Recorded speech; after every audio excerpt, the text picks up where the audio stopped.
Olá amigos, sejam bem-vindos a mais um vídeo do meu canal. Eu sou o Lucas Knaip, vamos falar sobre o Mundial de Clubes. Temos o primeiro classificado para as quartas de final e é o Palmeiras vencendo o Botafogo por 1-0 na prorrogação com o gol do Paulinho, né? Eu como atleticano tô igual aquele mesmo, com aquele buraco no peito, tá vendo? Nem dói mais, né? Tipo, vai analisando aqui o jogo, né? Não foi um grande jogo de futebol em sua maioria. E a verdade é que ele segue uma regra. Jogos engessados, eles precisam de um gol para o negócio ficar realmente interessante. E foi só a partir do gol do Paulinho que a gente viu esse jogo realmente engatar. Óbvio, o Palmeiras tentando segurar, o desespero tomou conta do Botafogo, que foi buscar o empate e não conseguiu. E para mim, assim, né, um Botafogo que, ao meu ver, tipo, vem com uma postura muito similar ao que a gente viu contra o PSG e o Atlético de Madrid. E lá era super plausível, entende? Eu entendo o Botafogo não sair para o jogo contra equipes do futebol europeu,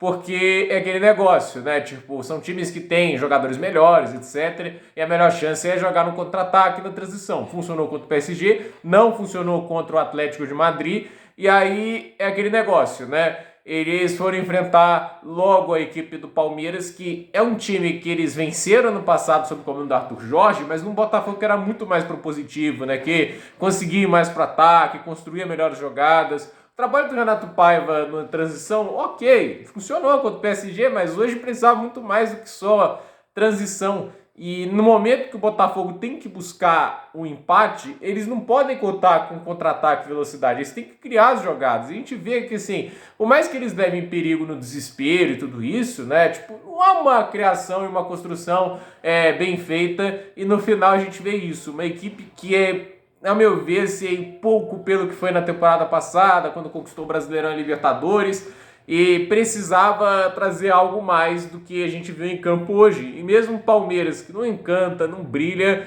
foi lá e no lance do Paulinho conseguiu marcar o gol da vitória. É aquele negócio, o Palmeiras do Abel Ferreira é uma hiper equipe de futebol jogada até agora? De forma alguma, mas ao mesmo tempo não é uma equipe tão frágil, né? Pelo menos eu não vejo dessa forma. Tudo bem, quanto a Inter Miami, eles sofreram um bocado, né? Mas hoje, eu acho assim, né, o Botafogo, por muito tempo, ter saído menos para o jogo que o asilo do Barcelona, que é a Inter Miami, né, isso para mim diz muito sobre a postura de respeitou demais o adversário, não quis sair da zona de conforto que deu a sua maior vitória no ano, né, que foi contra o PSG, e o jogo definitivamente não engatou, né. E o Paulinho, assim, é um grande jogador, né, eu acho que se o Palmeiras tem uma bandeira vermelha com o Vitor Roque, mais uma atuação ruim, investimento muito alto da equipe, é um jogador que realmente não está lá muito bem.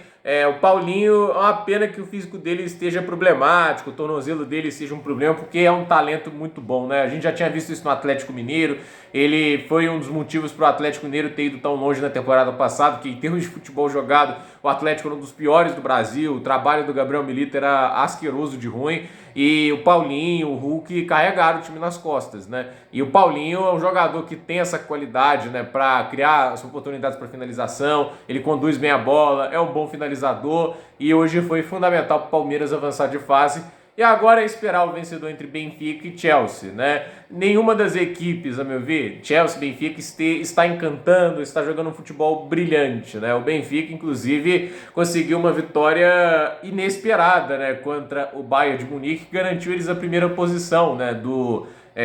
Na verdade, não sei se eles passaram em primeiro ou segundo, agora realmente não estou lembrando. Eu acho que foi em primeiro, porque é aquele negócio, né? Eles venceram o Bayern e não perderam nenhum jogo, né? Então, assim, quase que é o Bayern de Munique. Aí sim era complicado, né? Porque o Bayern tem um poder de imposição muito grande, muito volume de jogo. O Benfica tem jogadores interessantes, tem o Angel Di Maria, tem o Coxu, tem vários atletas bons, mas ainda acho que é um time que tem suas fragilidades. E o Chelsea é o time do estagiário do Guardiola, né? Tem bons jogadores lá, obviamente. O meio-campo do Chelsea, eu acho, assim, em termos de opções, um dos melhores do futebol mundial. Enzo Fernandes, Moisés Caicedo, Romeu Lavia, agora tem a introdução do Andrei, tem também ali o Cole Palmer, entende? É talentosíssimo pra caramba esse meio-campo, mas o ataque ali tem o Delap que mostrou alguns sinais interessantes, mas as pontas estão longe de ser encantadoras, tanto é que a gente está vendo agora tipo, talvez Pedro Neto e Palmer nas pontas, porque é aquele negócio, Madueke não vem jogando bem, Tariq George não tem a confiança do técnico,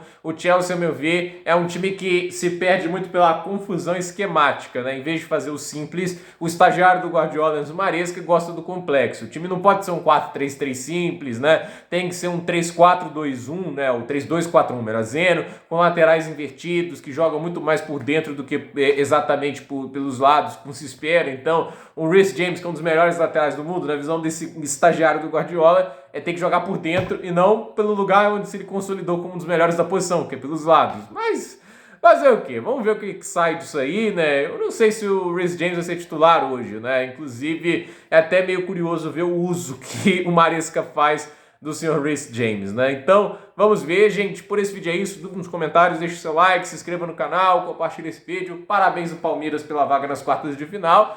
E o Botafogo vai ficar frustrado por cair para um time brasileiro, porque cair para um time rival local é sempre ruim, né? Mas tem uma vitória contra o PSG, pode carregar isso para sua história, ganhou do atual campeão da Champions, isso obviamente deixa eles muito felizes. Então, por esse vídeo é isso, até a próxima, pessoal!